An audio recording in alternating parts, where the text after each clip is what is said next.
There is a number that governments live and die by.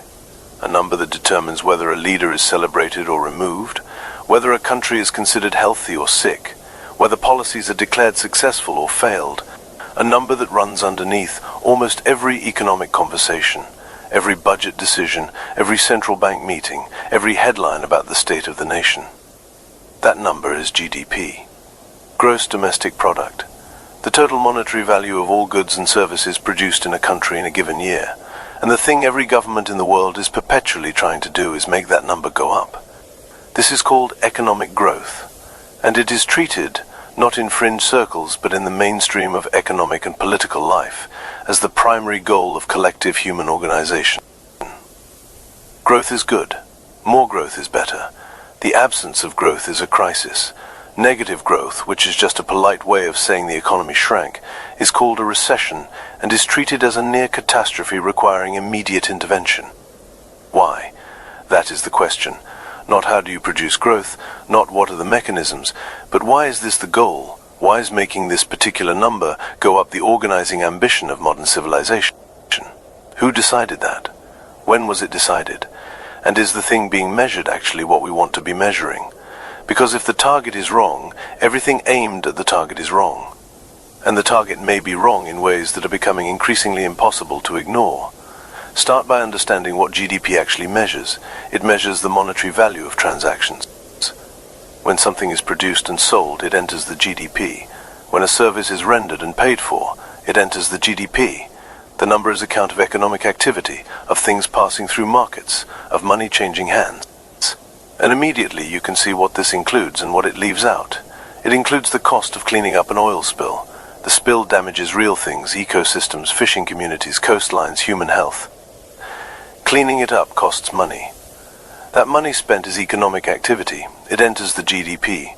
The country's economy by this measure grows because of the oil spill. The damage to the real world, the destruction of things of genuine value does not subtract from the number, only the spending appears. It includes the production and sale of cigarettes, of weapons, of addictive pharmaceuticals, of the endless cycle of disposable products designed to be replaced rather than repaired. All of it is economic activity. All of it makes the number go up. The GDP does not ask whether what was produced was useful or harmful, whether it addressed a genuine need or manufactured an artificial one, whether it left the world better or worse. It asks only whether money changed hands. It excludes almost everything that happens outside of markets. A parent caring for their child at home produces nothing that enters GDP. A community maintaining a shared garden, neighbors helping each other, a person cooking a meal for a friend, an elder teaching young people the skills they carry, none of this registers. No money changed hands, no transaction occurred. The GDP does not see it. The economist spent decades documenting this, and what she showed was striking. The unpaid labor that keeps families functioning, communities cohesive, and societies reproducing, labor performed overwhelmingly by women, is the invisible foundation on which all measured economic activity rests, and it is systematically excluded from the measure. The economy could not function for a single day without it. It counts for nothing in the number. So from the very beginning, GDP is not measuring welfare. It is not measuring well-being. It is not measuring the quality of human life or the health of the natural systems on which all life depends. It is measuring a particular subset of human activity, the part that passes through markets, and treating that subset as though it were the whole. This was known from the beginning. Simon Kuznets, one of the architects of the national accounting system that produced GDP, said explicitly in 1934 that the welfare of a nation can scarcely be inferred from a measurement of national income. He built the tool. He warned against confusing the tool for the thing it was supposed to measure. The warning was ignored. The warning was ignored. Why? Because growth is measurable, comparable, and politically legible in a way that well-being is not. A politician can stand up and say GDP grew by 3% this year. The number is clear. It can be compared to last year and to other countries. It can be used to claim success or diagnose failure. The alternative, saying people are living better, more meaningful, more secure lives, is harder to quantify, harder to compare, harder to campaign on. The number won not because it was the right measure, but because it was the available measure that translated into political and economic management. And once it became the target, everything bent toward it. Policy was designed to grow it. Business behavior was shaped around it. The educational system was oriented toward producing the kind of labor it rewards. The legal system was structured to facilitate the transactions it counts. Growth became not just a measure, but a value embedded so deeply into the logic of modern life that questioning it feels almost like questioning reality itself. Now look at what the pursuit of growth has required, and ask whether what it has required is what we would choose if we were choosing honestly. Growth requires consumption. For the number to keep going up, people must keep buying. The economy of growth is an economy of perpetual demand, which means it is an economy with a deep structural interest in people never being satisfied. A person who is content with what they have, who maintains and repairs rather than replaces, who meets their needs from what already exists rather than buying new, that person is a problem for growth. They are not doing their part. This is why advertising exists at the scale it does, not merely to inform people about available products, but to produce the dissatisfaction that creates demand. To convince people that what they have is not enough, that what they are is not enough, that the next purchase will address the lack they feel. The economy of growth requires a population in a permanent state of wanting. It manufactures desire as efficiently as it manufactures goods, and it does this in a world that is finite. This is the point at which the logic of perpetual growth runs into a wall that does not move regardless of how sophisticated the economic models become. The planet is finite. Its resources are finite. Its capacity to absorb the byproducts of economic activity, the carbon, the plastic, the chemical runoff, the heat, is finite. Growth of the kind that has produced the prosperity of the last 2 centuries has run on the consumption of natural capital that took millions of years to accumulate and is being spent in centuries. The economist Herman Daly spent his career making this argument with great clarity. An economy is a subsystem of the biosphere. It exists within nature, not apart from it. It draws resources from nature and returns waste to nature, and the biosphere has a throughput limit, a rate at which it can supply resources and absorb waste without degrading its own capacity to function. When economic activity exceeds that limit, it is not growing. It is borrowing against the future. It is liquidating natural capital and booking it as income. This is what the current global economy is doing. Fisheries are being harvested faster than they can regenerate. Aquifers are being drawn down faster than rainfall replenishes them. Topsoil is being eroded faster than it forms. The atmosphere is being loaded with carbon faster than natural systems can process it. These are not edge cases or distant possibilities.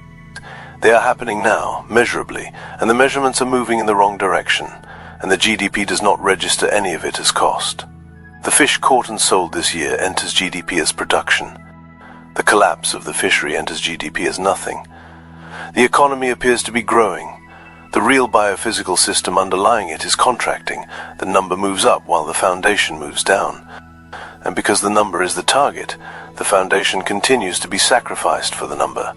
Now here is where the conversation usually splits, into those who say growth must stop, and those who say growth can be decoupled from resource consumption through technology and efficiency.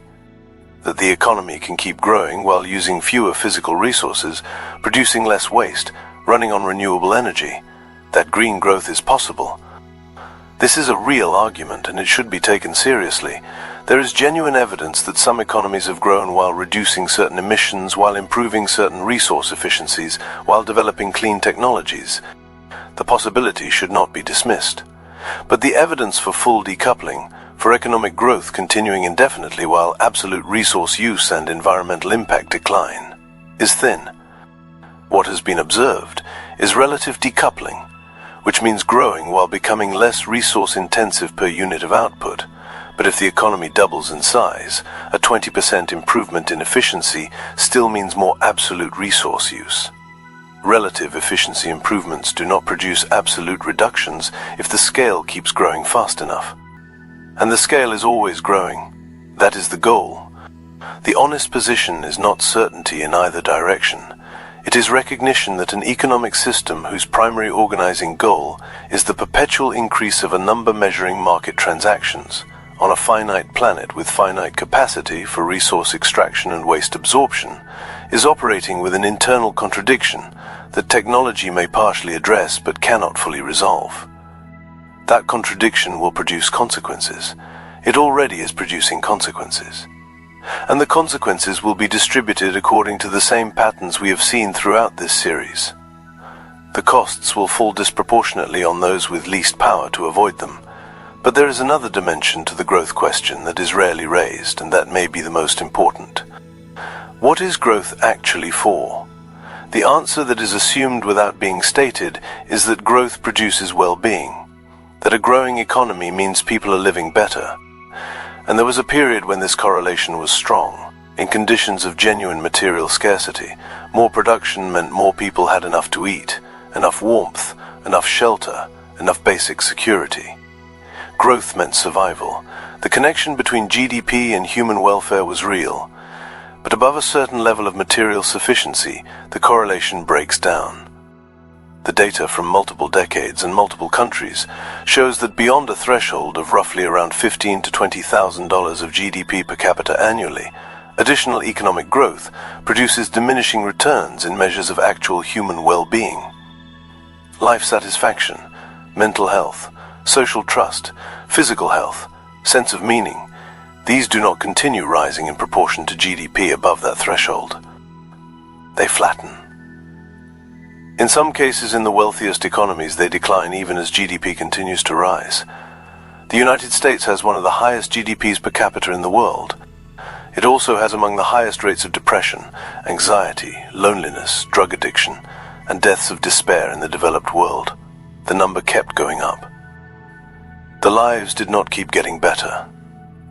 Robert Kennedy said in 1968 that GDP measures everything except that which makes life worthwhile. It was true when he said it. The evidence has only accumulated since. So what is growth?